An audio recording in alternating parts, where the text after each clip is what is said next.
여러분 혹시 예전에 운행되던 기차 비둘기호 기억나시나요? 역이란 역은 다 정차하던 완행열차였습니다. 차비가 아주 저렴해서 서민들이 애용하는 기차였습니다. 약점은 엄청 느렸죠. 또 좌석이 3명씩 마주 앉는 형태였습니다. 동행하는 사람들끼리는 좋은데 낯선 사람끼리는 좀 불편한 점이 있었습니다.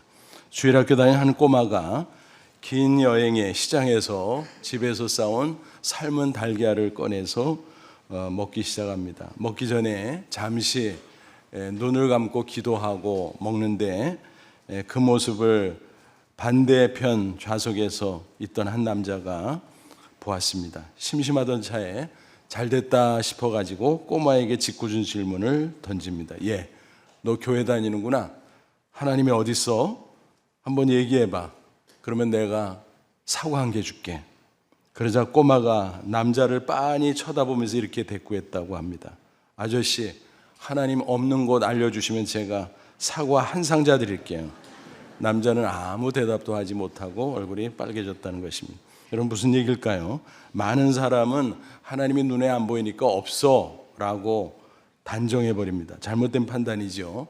눈에 안 보인다고 존재하지 않나요? 그건 아니죠. 물리적 세계에서도 우리 눈에 보이지 않지만 분명히 존재하는 것들이 얼마나 많이 있습니까? 예를 들어서 공기 눈에 안 보이죠. 근데 있잖아요. 전기 눈에 안 보이는데 있잖아요. 그렇게 따져보면 맞아.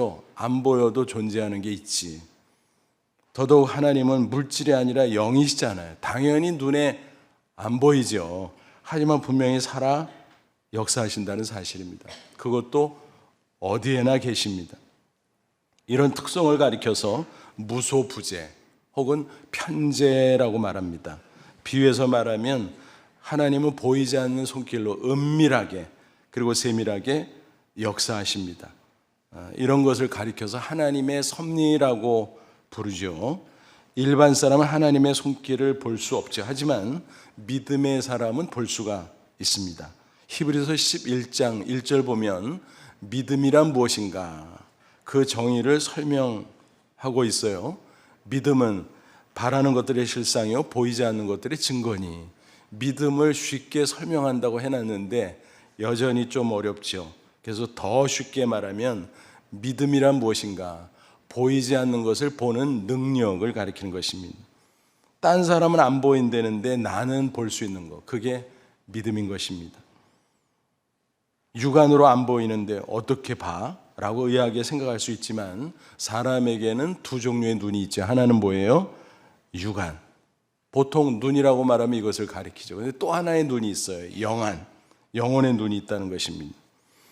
인간은 죄로 인해서 영안이 어두워졌습니다. 그런데 십자가 대속의 은혜로 죄사함 받고 성령의 은혜를 받으면 영안이 밝아지는 것입니다. 그래서 영적인 세계에서 벌어지는 일들을 깨달아 알 수 있습니다. 그것을 영안으로 본다고 말하는 거죠. 믿음의 사람은 영안이 밝아져서 하나님의 존재를 깨닫게 됩니다. 하나님을 보는 거죠. 또 하나님의 역사하심을 깨닫게 됩니다. 하나님을 보는 거죠. 또 그 외 영적인 세계는 사탄과 악한 영들이 있습니다. 천사들도 있습니다.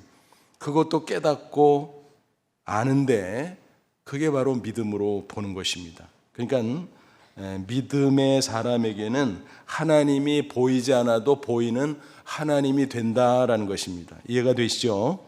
오늘 본문 에스더서는 아주 특이한 책입니다. 신구약 성경 전체가 몇 권이에요? 전체가 한 권이기도 하지만 하나하나 별도로 생각하면 66권이잖아요. 근데 에스더서는 그 중에서 아주 특이해요. 어떤 점에서 그러냐면은 하나님의 호칭이 한 번도 안 나와요. 그런 책이 어디 있어요, 성경 안에?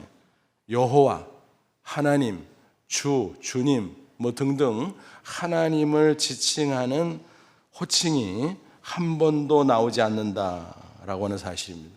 그건 뭐야? 하나님이 보이지 않으니까 존재하지도 않고 이름도 안 나오니까 없는 거야? 라고 생각할 수 있습니다. 하지만 에스더서 내용을 찬찬히 살펴보면 어떻습니까? 그 어느 책보다도 오히려 하나님의 살아 역사하시는 모습이 생생하게 나타난다는 사실입니다. 그래서 이렇게 표현할 수 있어요. 보이지 않아도 보이는 하나님의 역사. 그게 바로 하나님의 섭리라는 사실입니다. 섭리에 대해서 조금 더 자세히 설명을 하자면 이렇습니다. 섭리가 뭐냐? 하나님이 우주 만물의 창조주로서 여전히 살아 역사하신다. 우주 만물을 통치하고 다스리고 그 가운데 만물의 영장인 우리 인간의 생사화복을 주관하신다. 심지어는 거시적으로 인류의 역사까지 통치하고 다스린다. 그 일체미가 하나님의 섭리입니다. 특별히 우리 인생 가운데 우리의 삶을 경영하시는 모든 과정, 그것을 우리는 하나님의 섭리라고 부르는 것입니다. 성경은 이 섭리에 대해서 누누이 강조하죠. 잠언 20장 24절, 사람의 걸음은 여호와께로 말미암나니 사람이 어찌 자기의 길을 알 수 있으랴. 무슨 말이에요? 내가 걸어다니고 내가 산다고 생각 아니다. 보이지 않는 가운데 하나님이 분명히 인생길을 인도하고 계신다. 하나님의 섭리죠. 또 사무엘상 2장 6절 7절 보면 한나의 신앙 고백인데, 그는 불임 중에 기적적으로 출산하잖아요. 얼마나 감격스러웠을까요? 살아계신 하나님을 체험했어요. 그 체험을 바탕으로 신앙 고백을 한 겁니다. 여호와는 죽이기도 하시고 살리기도 하시고 수월 음부에 내리게도 하시고 거기에서 올리기도 하시는도다. 여호와는 가난하게도 하시고 부하게도 하시며 낮추기도 하시고 높이기도 하시는도다. 그러니까 인생 만사가 하나님의 섭리의 손안에 있다라는 사실입니다. 육안에 보이지 않지만 살아계신 하나님, 보이지 않는 손, 그러나 믿음으로 볼 수 있는 그 섭리의 손길로 우리의 인생을 통치하고 다스리고 보호하고 인도하신다는 말씀입니다. 큰 일이든 작은 일이든 만사를 주관해 주십니다. 그래서 심지어 예수님은 이렇게까지 말씀하셨어요. 마태복음 10장 29, 30절, 참새 2마리가 한 아사린에 팔리지 않느냐. 아사린은 그 당시 최소 단위의 동전이에요. 그러니까 너무너무 하찮은 존재죠, 참새는. 근데 그러나 너희 아버지께서 허락하지 않은 그 하나도 땅에 떨어지지 아니하리라. 그러니까 그 하찮은 참새가 날아가다가 떨어지는 것도 그냥 우연히 자기들이 떨어지는 게 아니다. 하나님의 섭리의 손안에 있다는 것입니다. 특별히 너에게는 머리털까지 다 세신 바 되었나니. 무슨 얘기예요? 우리의 머리털 숫자까지 다 헤아리시고 우리의 만사를 하나님이 간섭하시고 통치하신다. 하나님의 놀라운 섭리를 증거하셨죠. 이처럼 하나님께서 살아 역사하시고 섭리하시는데 그 지향하는 바 목적은 뭘까? 우리 성도들의 인생을 잘 되게 하는 것입니다. 그래서 예레미야 29장 11절에 이렇게 말씀합니다. 여호와의 말씀이니라 너희를 향한 나의 생각을 내가 아나니 평안이요 재앙이 아니니라. 너희에게 미래와 희망을 주는 것이니라. 그러니까 우리가 때때로 고난과 역경 가운데 있을 때 하나님이 왜 이러셔? 내 인생에 태클을 거셔? 내 인생을 왜 흔들어 놓으셔? 그렇게 오해할 수 있는데 그거 아니다. 그 과정이고 지향하는 목적과 방향은 평안이다. 또 복된 미래다. 그리고 희망이다 라는 거예요. 이게 섭리의 목적인 것입니다. 그런데 우리가 실제로 인생을 살아가다 보면 어때요? 어려운 일들이 많잖아요. 부분적으로 혹은 일시적으로 잘 안 됩니다. 일이 꼬입니다. 그죠? 그래서 우리가 어떤 때는 마음이 흔들리고 불안하고 낙심하고 그러잖아요. 하지만 성도들의 인생은 결국은 잘 된다는 사실입니다. 사도 바울이 분명히 증거합니다. 로마서 8장 28절 너무나 잘 아시는 말씀이죠. 우리가 알거니와 하나님을 사랑하는 자 그 뜻대로 부르심을 입은 자들에게는 모든 것이 합력하여 선을 이루니라. 부분적으로 보면 아이고 어렵네, 힘드네, 아프네, 괴롭네, 답답하네 이런 일들이 있어도 다른 또 좋은 일들이 있잖아요. 이거를 다 종합해 보면 나중에 보니까 잘 됐네. 궁극적인 승리의 역사가 나타난다는 것입니다. 따져보면 분명해요. 우리 성도의 인생은 궁극적인 승리로 귀결될 수밖에 없어요. 그 근거가 무엇입니까? 예수님 덕분이에요. 따져보세요. 어떻게 우리가 구원받은 성도로서 하나님의 자녀가 됐을까? 하나님이 독생자 예수님을 이 땅에 인간으로 보내주셨잖아요. 그리고 예수님은 우리를 대신해 십자가에 피 흘려 죽으시고 부활하셨잖아요. 그래서 우리는 오직 은혜로, 믿음으로 죄사함 받고 구원받고 영생 얻은 하나님의 자녀가 됐잖아요. 그렇게 해서 우리를 자녀 삼으셨다면 하나님이 우리를 포기하겠습니까? 우리를 잘못되게 하겠습니까? 방치하겠습니까? 그건 논리적으로 앞뒤가 맞질 않죠. 그렇게까지 하시고 우리를 포기해? 말도 안 되죠. 그런 뜻에서 바울은 또 이렇게 증거했어요. 로마서 8장 32절. 자기 아들을 아끼지 아니고 우리 모든 사람에 내어주시니 하나님이 어찌 그 아들 예수와 함께 모든 것을 우리에게 주시지 아니하겠느냐. 뭐예요? 예수님을 이 땅에 보내주시고 그것도 십자가에 대속의 제물로 내어주신 하나님이 어떻게 그렇게 구원하시고 우리를 내팽개치겠느냐. 말도 안 된다. 우리에게 뭘 아끼시겠느냐. 다 주셨는데. 그러니까 예수님 자신이 나를 향한 하나님 사랑의 증표예요. 그러니까 그것만 딱 붙잡으면 돼요. 아, 예수님 때문에 하나님이 나를 안 버려, 포기하지 않아, 내 인생 책임져줘, 궁극적인 승리를 주셔. 그렇게 믿으시기를 바랍니다. 그게 승리의 확신이에요. 때때로 고난과 역경에 우리가 봉착하게 되죠. 그래서 마음이 흔들리고 낙심이 될 때도 있지만 바로 서야 돼요. 확신 가운데 궁극적인 승리를 확신해야 돼요. 그럴 때 우리는 반드시 승리할 줄로 믿습니다. 그러면 에스더서 안에 나오는 하나님의 섭리를 쭉 한번 살펴보죠. 한마디로 말하면 앞서 표현한 대로 보이지 않아도 보이는 하나님, 살아 역사하신 하나님의 놀라운 섭리가 생생하게 나타나 있습니다. 이것은 실제 역사적인 기록이죠. 근데 마치 의도적으로 잘 짜맞춰 놓은 소설처럼, 아니 그 이상으로 스릴, 서스펜스가 가득 차 있습니다. 한마디로 역전의 드라마라고 말할 수 있습니다. 그래서 여러분 에스더서가 짧은 책이잖아요. 10장까지 되어 있으니까 한번 뭐 내용을 다 아시겠습니다만 앉은 자리에서 한번 처음부터 끝까지 쫙 읽어보세요. 그러면 세상의 그 어떤 소설보다도 더 흥미진진하고 주께서 주시는 은혜가 넘치게 될 줄로 압니다. 그 역사적인 배경은 뭐예요? 바사, 페르시아 시대였습니다. BC 5세기죠. 이스라엘은 그 전에 바벨론에게 멸망을 당했잖아요. 그래서 많은 백성이 이방 바벨론 땅으로 끌려갔어요. 포로가 되어서. 근데 세월이 흐르고 흘러서 그 초강대국 바벨론 제국도 멸망하고 말았어요. 그래서 그 영토를 메데라는 나라, 바사, 페르시아라는 나라가 분점하게 됩니다. 그러다가 나중에 바사 페르시아가 통일하게 되죠. 그게 바사 제국인데 이제 역대 왕들이 쭉 있는데 그 중에서 에스더서는 특별히 아하수에로 왕 당시의 사건을 기록하고 있습니다. 하나님은 섭리 가운데 포로민 출신인 에스더를 왕으로 세우셨습니다. 그건 놀라운 일이었어요. 있을 수 없는 일이었어요. 인간적으로 보면. 왜 그런가 하면 뭐 고대 국가들이 대개 그랬잖아요. 보통은 바사 페르시아에 있는 귀족 가문 가운데 왕후를 간택했습니다.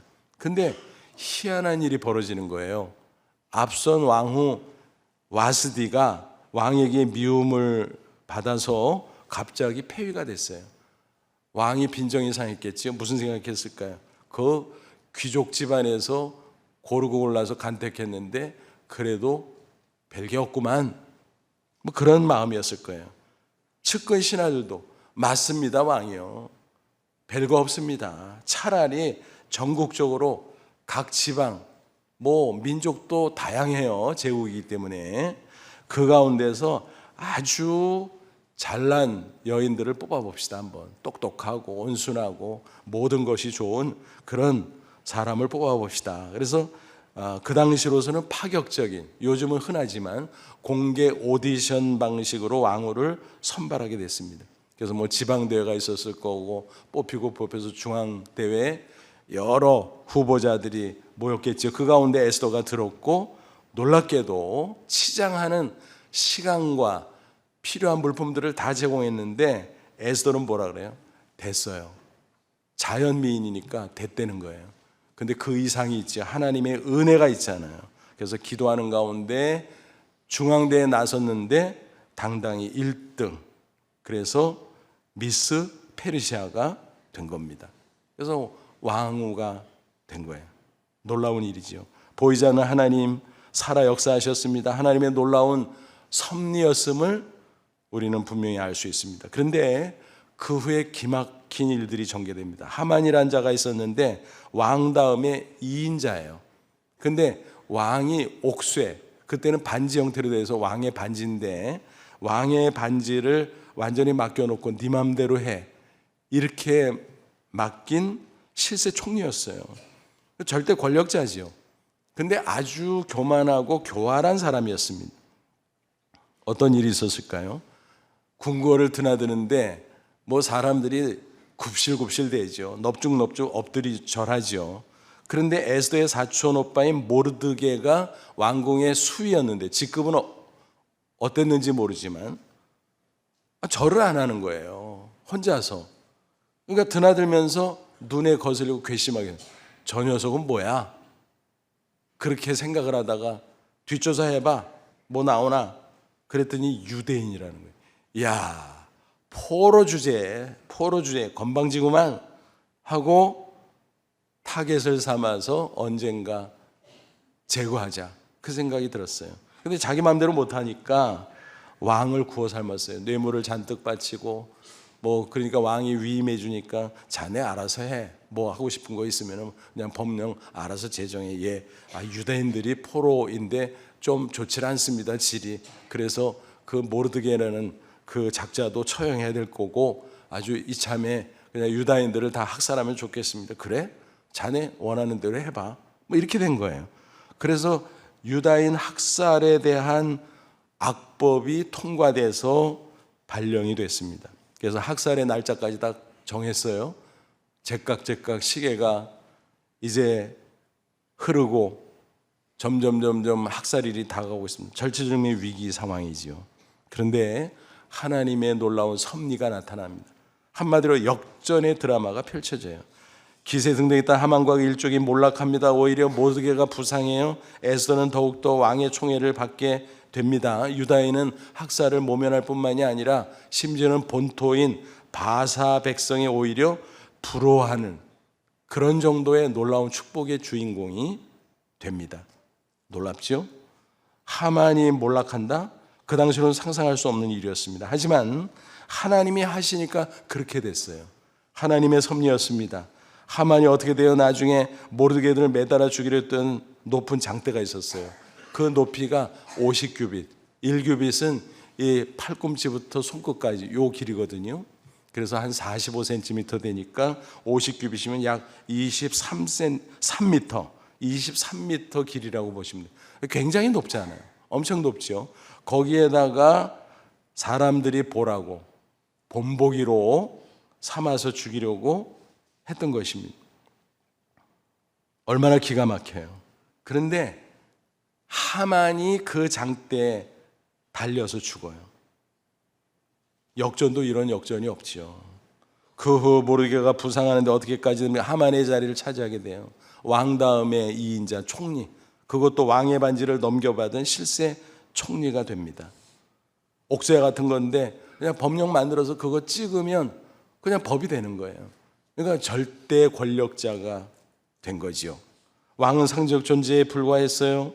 총리가 된 모르드게의 영광스러운 모습으로 오늘 본문은 어떻게 묘사합니까? 15절 보세요. 모르드게가 푸르고 흰 조복을 입고 큰 금관을 쓰고 자색 가는 배 겉옷을 입고 왕 앞에서 나오니 수산성이, 수산은 바사 왕국의 수도예요. 수산성에 즐거이 부르고 기뻐하고 뭐예요? 시가 행진이 있었다는 거예요. 퍼레이드죠. 퍼레이드. 카퍼레이드가 있었던 거예요. 총리 임명을 받고 관복을 입고 금 관을 쓰고 시가지를 도는데 사람들이 넙죽넙죽 절을 해요. 포로민 출신인 모르드게에게 본토 바사 백성들이 절을 하는 거예요. 얼마나 놀라운 반전입니까? 한편에 에스더는 더욱더 왕의 총애를 받고 왕으로서의 위치가 견고해졌죠. 왕이 에스더를 얼마나 사랑하고 아꼈는지 뭐라 그래요? 자네 요청 있으면 얘기해봐. 뭐든지 내가 나라 절반이라도 줄 테니. 대단한 거죠. 하만이 처형된 이후에는 그 집을, 재산을 에스더에게 하사해요. 여러분, 실세 총리 하만이 재산을 얼마나 끌어모았을까요? 그거를 전체를 에스더에게 주었다는 것입니다. 놀라운 일이죠. 가장 중요한 것은 무엇이었습니까? 유다인의 극적인 승리였습니다. 학살 위기에 처했는데 오히려 반전이 돼서 그 기회에 원수 갚는 그런 계기가 됐어요. 어떻게 됐는가 하면 이 왕의 도장을 찍고 발령을 한 법, 그것은 절대로 바꿀 수가 없어요. 왕 자신도 못 바꿔요. 그거 어떻게 하지? 학살일이 정해져 있잖아요. 하만이 정해놨잖아요. 그게 점점 가까운데 어떡하지? 법령을 법령으로 덮는 게 있잖아요. 그래서 새로운 법령을 하만이 공포하게 됩니다. 그건 뭐냐 하면 학살일에 학살하려고 달려드는 사람에게 유다인이 자위권을 발동해서 정당방위로 싸워서 죽여도 된다. 뭐 이런 식이었어요. 그러니까 그런 분위기 속에서 누가 감히 공격하겠어요.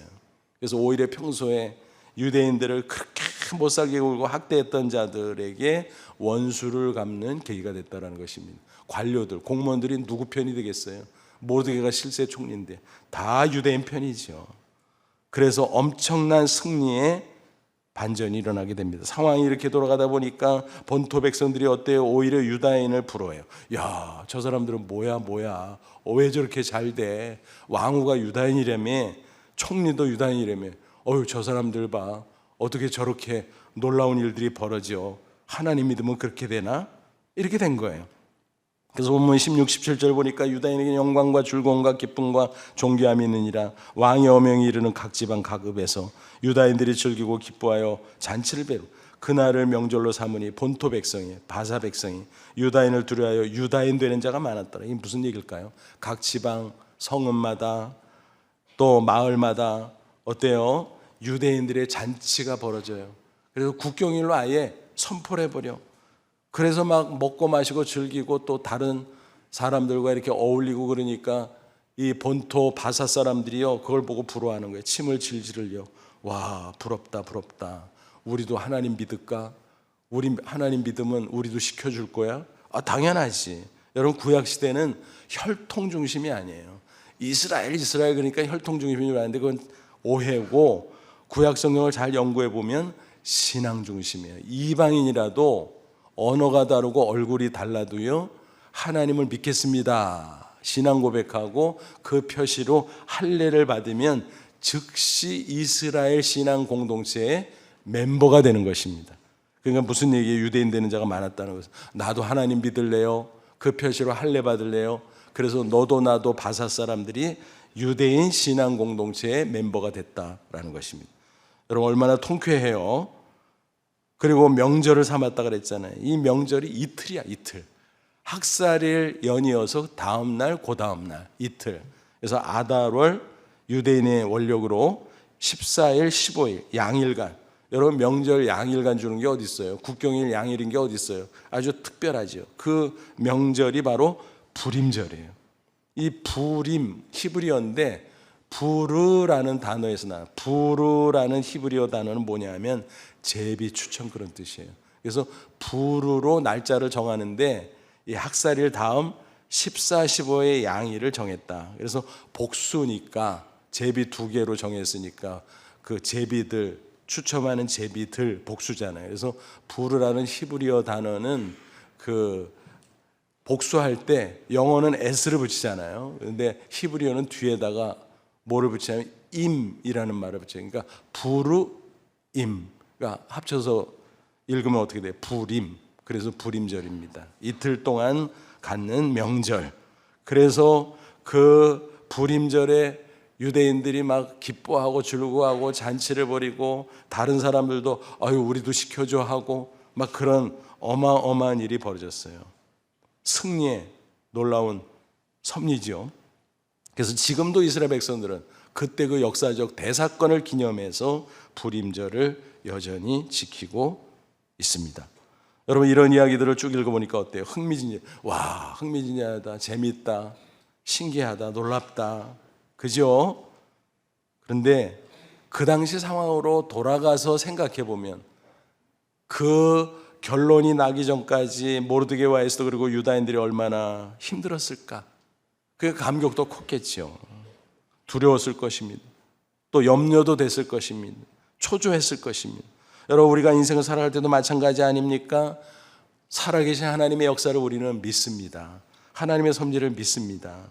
우리의 결론이 좋을 거라는 것도 성경을 통해서 믿고 압니다. 하지만 연약한 우리는 그걸 알고 있음에도 불구하고 불확실하잖아요. 미래가 아직 내 손에 준 게 아니니까. 그러니까 두려워요, 떨려요, 초조해요, 염려도 돼요. 그게 우리 연약한 인간의 모습 아니겠습니까? 그러다 보면 눈앞의 현실, 고난과 역경 가운데 마음이 흔들리고, 그래서 때로는 신앙의 회의를 가질 때도 있죠. 야, 정말 하나님 살아계신 거야? 하나님이 진짜 뭐 합력해서 선을 이룬다는데 진짜야 그거? 뭐 이런 의심이 생길 때도 있다라는 것입니다. 그러나 여러분, 하나님 섭리 신앙으로 확실하게 우리가 무장하면 그 모든 것을 이기고 반드시 승리할 줄로 믿습니다. 시편 기자가 노래합니다. 141편 5절 야곱의 하나님을 자기의 도움으로 삼으며 여호와 자기 하나님의 자기의 소망을 두는 자는 복이 있도다. 뭐예요? 하나님을 바라보는 거예요. 하나님의 도우심을 받고 하나님에게 소망을 두고 그런 사람은 반드시 승리한다. 반드시 축복의 주인공이 된다라는 거예요. 그런 사람은 바로 하나님의 섭리를 확실하게 믿는 신앙의 사람입니다. 그리고 구체적인 삶 속에서 어떤 모습으로 그 신앙을 표현할 수 있을까요? 하나님이 살아 역사하시고 섭리하시기 때문에 하나님만 의식하면서 있는 자리에서 묵묵히 최선을 다합니다. 그리고 도움이 필요할 때마다 하나님 앞에 부르짖어 기도합니다. 그리고 기도 응답이라는 것은 즉각 되는 게 아니잖아요. 시간이 필요하잖아요. 그래서 하나님의 때를 기다리면서 인내하는 것입니다. 그게 하나님의 섭리를 생생하게 믿는 사람의 모습이에요. 차례차례 간단히 살펴보죠. 첫째는 최선을 다하는 모습입니다. 모르드게는 왕궁 수유에 불과했지만 있는 자리에서 최선을 다했어요. 믿음을 지켰어요. 하만의 핍박이 있었지만 타협하지 않았습니다. 그러던 중 기회가 있었어요. 어떤 기회가요? 왕을 시해하는 음모가 있었어요. 근데 그걸 딱 적발해낸 거야. 그래가지고 조치해서 왕의 목숨을 건지게 됐다라는 큰 공을 세웠죠. 근데 안타깝게도 그 시점에서는 포상이 없었어요. 상을 못 받았다. 인간적으로 섭섭할 수 있죠. 엄청나게 큰 공을 세웠는데 그렇잖아요. 그런데 여러분, 하나님은 보고 계세요. 사람은 놓쳐도요, 하나님은 절대 안 놓쳐요. 계속 보고 계시거든요. 기억하시거든요. 보상할 때를 기다리시거든요. 결정적인 순간에 이자까지 쳐서 포상하는 놀라운 일이 있게 되었습니다. 에스더 역시 마찬가지입니다. 포로 출신이지만 최선을 다할 때 하나님으로 왕후가 됐어요. 어려서부터 믿음으로 성실하게 최선을 다할 때 딱 기회가 왔어요. 그래서 미스 페르시아가 되고 왕후가 된 겁니다. 미리 평소에 최선을 다하지 않은 그런 기회가 주어지지 않았을 거예요. 또 유다인 학살의 위기 가운데 모르드게가 전가를 보냈잖아요. 네가 좀 왕을 만나서 해결해봐라. 근데 그 당시 바사의 왕실 경호법은 뭐냐 하면 왕후를 포함해서 어떤 사람도 왕이 부르기 전에 먼저 나아가면 안 돼요. 만약 그럴 때 왕이 기분 나빠하면 끝나는 거예요. 직위 해제, 왕후 폐위, 또 심지어는 더 화가 나면 처형, 뭐 그런 정도입니다. 이건 무시무시한 경호법이에요. 근데 왕이 에스더를 부르지 않은 지 한 달이 됐어. 그러면 혹시 왕의 심사가 안 좋은가? 그런데 갔다가 봉변당할 수도 있죠. 에스더가 처음에는 오빠 나 좀 살려줘. 나도 불쌍한 사람이 알고 보면 나 좀 봐줘. 모르드게가 화를 벌컥 냅니다. 야, 네가 왕후가 된 게 네 실력으로 됐냐? 하나님의 은혜지. 이때를 위함이 아니냐? 네가 안 하면 하나님이 하셔. 알았어, 됐어. 네 집안 어떻게 되나 봐. 이렇게 도전하니까 그 말을 다시 정갈로 전해들은 에스더가 정신이 확 난 거예요. 그렇지. 내가 미쳤지. 죽으면 죽어야지. 하나님이 원하시면 해야지. 최선을 다합니다. 자기의 목숨을 걸었어요. 하나님이 보고 계셨습니다. 하나님이 함께 하시고 섭리해 주셨습니다. 그래서 결국 놀라운 역전의 드라마가 펼쳐지기 시작한 것입니다. 그렇습니다. 있는 자리에서 하나님을 생각하며 하나님의 눈만 의식하며 최선을 다하면 하나님께서 보십니다. 하나님께서 함께 하십니다. 하나님께서 반드시 보상해 주실 줄로 믿습니다. 그리고 필요할 때 우리가 기도해야 된다 그랬어요. 에스더와 모르드게 또 유다인이 어땠어요? 위기 상황에서 최선을 다했지만 더 이상 할 게 없어요. 그래서 그들은 목숨 걸고 금식하며 기도합니다. 그 간절한 기도에 하나님께서 응답하셨어요. 모르드게 또 유대인들 거리로 나와서 베옷을 입고 제를 뿌리고 금식하고 기도하고, 궁궐에서는 에스더가 금식하고 기도하고 왕에게 나갑니다. 여러분, 기도는요 하나님의 섭리를 이루는 도구예요. 도구. 예레미야 33장 2절 3절은 증거하며 이를 행하시는 여호와, 그것을 만들어 성취하시는 여호와, 그 이름을 여호와라는 자가, 한마디로 말하면 섭리하시는 하나님이 이와 같이 시도다. 너는 내게 부르짖으라 내가 내게 응답하겠고 내가 알지 못할 크고 은밀한 일 내게 보이리라. 뭐예요? 기도하면 섭리하신 하나님께서 들으시고 크고 놀라운 일을 이루어 주신다라는 거예요. 예상치도 못한 하나님의 놀라운 섭리가 나타난다는 겁니다. 영국의 청교도 작가 존 버년, 여러분 아시죠? 그의 대표작이 뭐예요? 철로역정. 이거는 대단한 작품이죠. 그런데 철로역정이 대단하다고 해서 그 저자인 존 버년, 그 사람 대단한 사람이었나? 사실은 아니었어요. 그는 시골 댐장의 아들로 태어나서 가난한 시절을 보냈습니다. 어렸을 때. 그리고 정규 교육도 받지 못했어요. 그런데 한 가지 장점은 있었어요. 책이란 책은 주어질 때마다 다 읽는 그런 좋은 습관이 있었습니다. 그러다가 장성했고 결혼하게 되는데 독실한 크리스찬 여성과 결혼하게 됐어요. 그런데 그 여인이 지참금으로 가져온 게 2권의 책이었어요. 그거를 탐독했습니다. 좋다. 그러다가 큰 감화를 받고 경건한 크리스찬이 됐어요. 그의 신앙이 날로 성장했어요. 그리고 평신도였지만 설교자의 사역을 하게 됩니다. 당연히 개신교인이었죠. 근데 그 당시 영국은 구교 그것을 고수했기 때문에 개신교 교인들은 핍박을 받았어요. 신앙이 금지됐기 때문에 그 신앙 행위를 하고 사역을 하면 큰일 나요. 체포됩니다. 감옥에 갇혀요. 거기에 걸려버린 거예요. 회유합니다. 똑같은 거 아니야? 그러니까 우리 국교를 믿어야지 왜 개신교를 믿어? 하지만 그는 타협하지 않았어요. 그런데 현실은 너무 참담했어요. 좁고 냄새나는 감옥에 있으니까 너무 답답하고 화가 나는. 내가 뭘 잘못했다고. 내가 뭘 잘못했다고. 하나님이 기뻐하는 일을 했는데 너무 화가 났어요. 그래서 감옥의 창살을 붙잡고 막 몸부림치면서 하나님 앞에 울부짖어 기도합니다. 하나님, 나 좀 도와주세요. 나에게 자유를 주세요. 나 사역하고 싶어요. 시간이 아깝습니다. 도저히 참을 수가 없어요. 견딜 수가 없어요. 그렇게 부르짖어 기도하는데 하나님의 음성이 마음속에 들려왔어요. 내 은혜가 내게 족하다. 연이어서 3번까지. 내 은혜가 내게 족하다. 내 은혜가 내게 족하다. 이게 뭐예요? 간단히 말하면 감옥에 그냥 있어라 이거거든요. 인간적으로 섭섭할 수 있는데 너무 또렷한 하나님의 음성이었기 때문에 묵상하기 시작했어요. 하나님, 이게 무슨 뜻이에요? 그냥 있으라고요? 그러면 내가 감옥에서 할 일이 있는 건가요? 그렇지. 무슨 일을 할까요? 너 책만 읽었잖아. 너 문학의 재능이 있잖아. 그렇군요. 그래서 저수를 하기 시작해서 그때 쓴 책이 철로역정. 다행히 감옥에서 풀려났어요. 미완성 상태에서. 그래서 철로역정 2부까지 감옥 밖에서 완성하게 됩니다. 그래서 탄생한 책이 철로역정인데, 이 책은요 성경 다음으로 많은 사람이 읽었다고 알려져 있죠. 기독교 고전 중에 고전인 것입니다. 여러분, 답답하고 어렵고 힘든 가운데서도 섭리 하나님을 바라보고 하나님 앞에 부르짖어 기도하면 하나님께서 역사하시면 놀라운 반전이 일어날 수 있다는 사실을 꼭 기억하시기를 바랍니다. 우리가 별의별 고난과 역경을 당할 수 있어요. 마음이 흔들리고 낙심될 수도 있어요.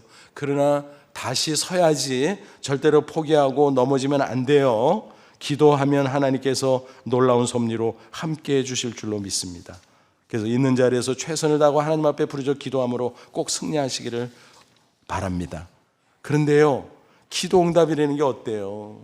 즉시 되는 게 아니잖아요. 그래서 또 한 가지 필요한 게 뭐라고요? 하나님의 때를 기다리는 거예요. 인내해야 되는 것입니다. 하나님의 섭리를 믿는다면 인내할 수 있는 거지요.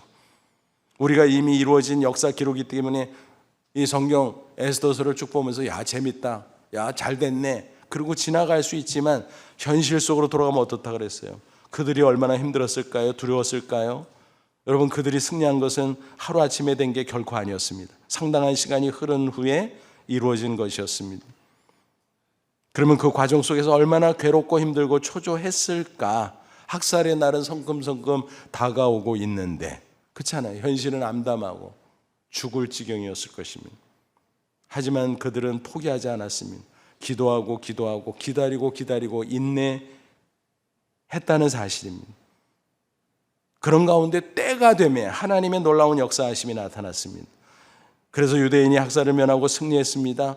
에스더의 기도도 결정적인 역할을 했습니다만 또 모르드게의 그 기도뿐만이 아니라 그의 평소에 최선을 다했던, 아까 앞서 말씀을 드렸잖아요. 공을 세운 일이 있었다고, 왕에 대한 시의 음모가 있었는데 그거를 발견하고 처리했잖아요.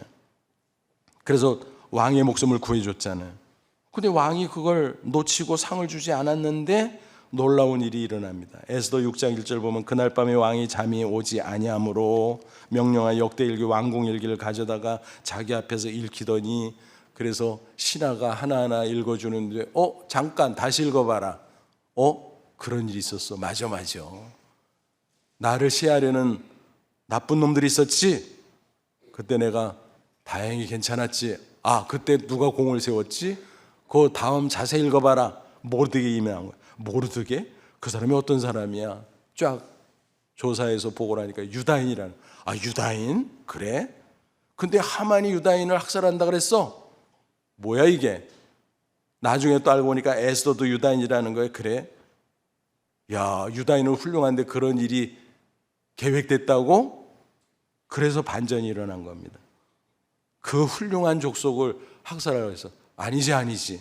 그래서 모르드게를 세워주고 하만은 처형하고 에스더도 더 높여주고 그랬던 것입니다. 여러분, 놀라운 것은요, 이 모르드게가 그 공로를 세운 지 5년이 지났어요. 5년 동안 묵혀 있었는데 하나님이 그걸 꺼내서 타이밍을 딱 맞춰서 그런 놀라운 역사를 이루어 주셨다는 것입니다. 그러니까 여러분, 우리가 어떤 경우에도 실망하지 말아야 됩니다. 실망하면 안 되는 거예요. 우리는 항상 어때요? 지금 당장 즉시 되면 좋겠지요. 우리 모두의 소원이. 근데 하나님은 아니야. 야, 조금 기다리면 더 좋은 거 나와. 조금 더 기다리면 가장 좋은 게 나와. 좀 기다려봐. 인내하라는 것입니다. 갈라디아서 6장 9절 우리가 선회가 돼 낙심하지 말지니 포기하자면 때가 이름에 거두리라. 그러므로 꼭 명심하십시오. 절대 안 돼라는 말은 절대 하지 마십시오. Never say never. 하나님께서 성경 곳곳에서 그렇게 말씀하고 있습니다. 포기하지 마라. 있는 자리에서 최선을 다하라. 포기하지 마라. 계속 기도해라. 언제까지? 하나님의 타이밍, 그 시점까지. 그럼 반드시 합력하신 이루고 궁극적인 승리를 우리에게 주실 줄로 믿습니다. 장석주 시인의 시 가운데 대추 한 알이라는 시가 있어요. 한번 읽어볼게. 음미해 보세요. 적의 저절로 붉어질 리 없다. 저 안에 태풍 몇 개, 저 안에 천둥 몇 개, 저 안에 벼락 몇 개, 적의 혼자 둥그러질 리 없다. 저 안에 무소리 내리는 몇 밤, 저 안에 땡볕 두어 달, 저 안에 초승달 몇 낮. 무슨 얘기예요, 여러분? 그 빨갛고 동그란 대추 한 알, 사실 어떻게 보면 하찮은 건데도 그것이 열매 맺는 과정이 있었다라는 거예요. 태풍이 불어오고 천둥이 치고 번개가 번쩍번쩍 대고 벼락이 치고 무소리가 내리고 땡볕이 있고 그런 지난한 과정이 있다가 대추 하늘이 열리게 된 거다라는 것입니다. 그렇다면 우리 인생이 만만한가요? 아니죠. 과정이 있습니다. 고난의 과정이 있고 역경의 과정이 있고 여러 가지 곡절이 있고, 그러나 우리가 하나님 살아계심을 확신하고 그 섭리를 믿는 신앙으로 무장하면, 그리고 있는 자리에서 최선을 다하고 하나님 앞에 부르짖어 기도하고 하나님의 때를 기다리고 인내하면 하나님께서 궁극적인 승리를 주실 줄로 믿습니다. 아무쪼록 하나님 섭리 신앙으로 궁극적인 승리를 경험하고 승리하는 저와 여러분 다 되시기를 주님의 이름으로 축원합니다. 기도하겠습니다. 이 말씀 붙잡고 기도하자. 하나님, 그렇습니다. 육안으로 보이지 않아도 영안으로 보이는 하나님이 계심을 믿습니다. 살아 역사하시는 섭리 하나님을 믿습니다. 하나님 도와주옵소서. 때때로 현실이 힘들고 암담할지라도 하나님이 섭리하고 계심을 믿습니다. 최선을 다하고 기다리게 하옵소서. 기도하고 기다리고 또 기다리게 하옵소서. 그래서 하나님의 때 하나님의 방법으로 가장 좋은 것을 주시는 하나님의 승리 역사를 경험하게 하옵소서. 우리 다 같이 간절한 마음으로 기도합니다. 하나님 아버지, 은혜와 상을 진심으로 감사합니다. 온도 진리의 말씀을 가르쳐 주시니 감사합니다. 보이지 않아도 보이지 않는 하나님을 믿습니다. 섭리하신 하나님을 믿습니다. 하나님 앞에 최선을 다하며 기도하며 하나님의 때를 기다리고 인내하는 저희들, 그래서 하나님의 위대한 승리를 체험하고 또 체험하는 승리의 인생 되게 해 주옵소서. 예수님의 이름으로 기도합나이다. 아멘.